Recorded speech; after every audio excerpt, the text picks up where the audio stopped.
1월에 들어서면서 중국에서도 여러가지 경제 지표들이 발표되고 있습니다. 가장 주목을 끌었던 것은 중국의 2021년도 GDP 성장률이 8.1%를 달성했다는 것이었습니다.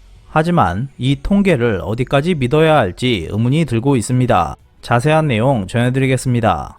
지난 1월 16일 월스트리트 저널은 2021년도 중국 GDP가 8.1% 성장했다고 보도했습니다. 하지만 이 숫자를 글자 그대로 받아들이기에는 어려움이 따르고 있습니다. 중국은 작년 한 해 동안 심각한 전력 부족을 겪었고 각 도시의 잦은 봉쇄령으로 경제 흐름이 좋지 않았습니다. 그런데도 중국은 GDP가 8.1%나 성장했다고 발표했습니다. 정말로 대단한 나라입니다. 중국 최대 부동산 기업 헝다그룹의 파산 위기로 부동산 시장에 위기가 찾아온 가운데서도 중국 국가통계국 수치에 따르면 부동산 섹터는 전년 대비 5.2% 성장했고 건설업도 전년 대비 2.1% 성장을 이루고 있었습니다. 이러한 수치는 중국이 어떻게 높은 성장률을 기록했는지 의문을 갖게 하고 있습니다. 지난 1월 17일 S&P 글로벌에 따르면 2021년도 중국의 조강 생산량은 10억 3,279만 톤으로 2020년 10억 6,477만 톤보다 3% 감소한 것으로 집계됐습니다. 하지만 지난 1월 21일 마이스트리에 따르면 중국의 공업 분야는 9.6% 성장한 것으로 나타났습니다. 조강은 공업 대부분의 기초 재료이기 때문에 조강 생산량이 하락하는 가운데 공업 분야가 10%에 가까운 성장을 이뤘다는 것은 아무리 생각해도 믿기 어려운 일일 것입니다. 그리고 중국에서 2021년도 상반기에만 35만 1천 개의 식당이 문을 닫은 것에서도 볼 수 있듯이 중국의 자영업자들은 큰 어려움에 빠져 있습니다. 중국 허난성 정저우시의 작은 허거 식당은 입구 유리문에 우리의 가슴 아픈 역사라는 제목으로 지난해부터 수차례 운영 개장과 중단을 반복해야 했던 사연을 날짜별로 일목요연하게 정리한 후 공개했습니다.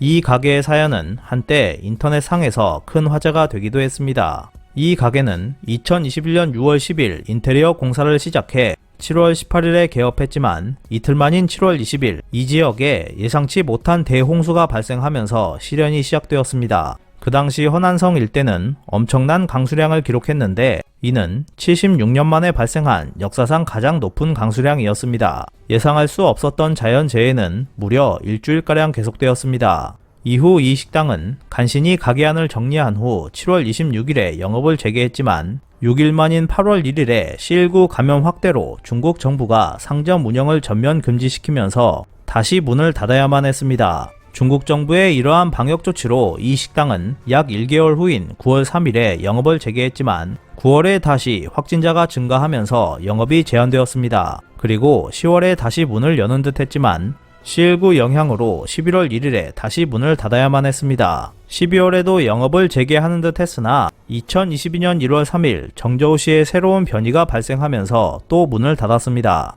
이 가게는 반년 사이 찾아온 한 차례 홍수와 여러 차례 있었던 영업 제한으로 제대로 영업한 날이 불과 2개월 뿐이었습니다. 그런데도 중국의 도소매업은 지난 1년간 연 11.3% 성장한 것으로 나타났습니다. 그 누가 봐도 중국의 소비 지출이 11.3%나 증가할 수 없는 상황이었습니다. 그리고 중국의 지방 정부들은 토지 사용권 매각 수입이 사라지면서 재정 상황이 어려워짐에 따라 공무원들의 급여를 20에서 50% 삭감하는 움직임을 보였습니다. 재정적으로 가장 풍족한 곳으로 알려졌던 상하이에서도 공무원들의 급여 삭감이 이루어졌습니다. 덧붙이자면 중국에서는 봉쇄령이 내려져도 선진국과 같은 영업 보상은 없었습니다.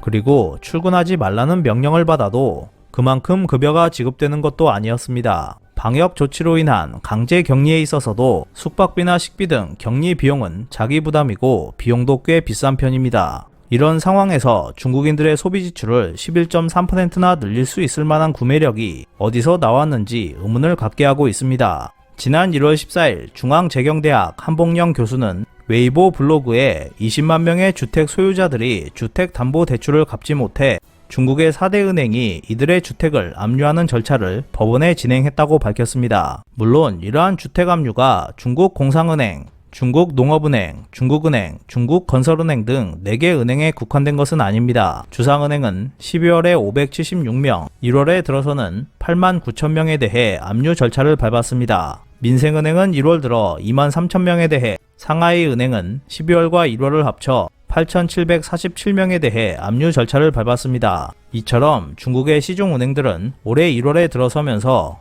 압류 절차를 밟는 건수가 급격히 증가하고 있었습니다. 중국에서 압류 절차가 이루어질 때까지 4개월에서 5개월 정도 걸린다는 점을 감안하면 작년 8, 9월 무렵부터 지급 불능 상태에 빠져있던 중국인들이 속출하고 있었음을 짐작할 수 있습니다. 그리고 작년 가을 무렵 중국에서는 사교육 금지령이 내려지면서 약 3천만 명에 달하는 학원 관련 중국인들이 실직했다는 소문이 들리기도 했습니다. 당시 중국의 사교육 시장은 연간 약 143조 원 규모로 추산되고 있었습니다. 이러한 영향으로 중국에서는 극심한 생활 변화로 주택담보대출이 불가능해진 사람들이 급격히 증가했습니다. 주택담보대출을 전혀 할 수 없는 사람이 속출할 정도로 경제가 얼어붙었는데 중국에서 최근 1년간 소비지출이 11.3%나 증가했다고 보기는 어려울 것입니다. 도무지 어떻게 믿어야 할지 난감할 뿐입니다. GDP 통계와 직접 관련이 없는 곳에서는 GDP 통계와 모순되는 숫자가 발표되기도 합니다. 숙박이나 음식 배달과 관련된 업종에 대해서도 중국은 14.5%의 높은 성장을 이뤘다고 했습니다.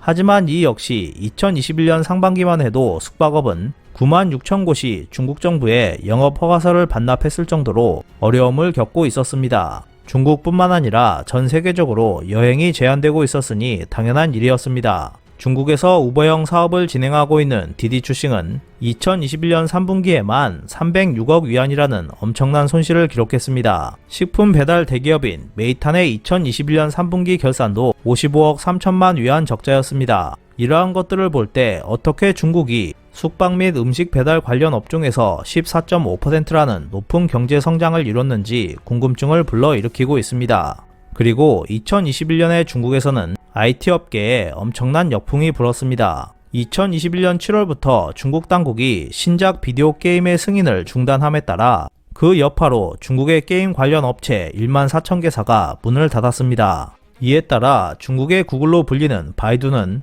개인 분야 직원을 모두 해고하고 라이브 방송 사업도 인력의 90%를 줄이는 등 대규모 구조 조정을 단행했습니다. 동영상 플랫폼 사이트인 아이치이는 종업원을 20% 줄일 것이라고 했고 틱톡의 모회사인 바이트댄스도 인력 감축을 발표했습니다. 중국의 IT 업계 전체가 이 지경임에도 불구하고 정보 서비스 분야는 지난 1년간 17.2% 성장을 보였다고 되어 있었습니다. 이러한 숫자들을 보면 중국이 또다시 믿을 수 없는 통계를 발표했다는 것을 쉽게 알 수 있을 것입니다. 중국의 국가 통계를 어디까지 믿어야 할지 난감하기만 할 뿐입니다. 이상 피커TV였습니다.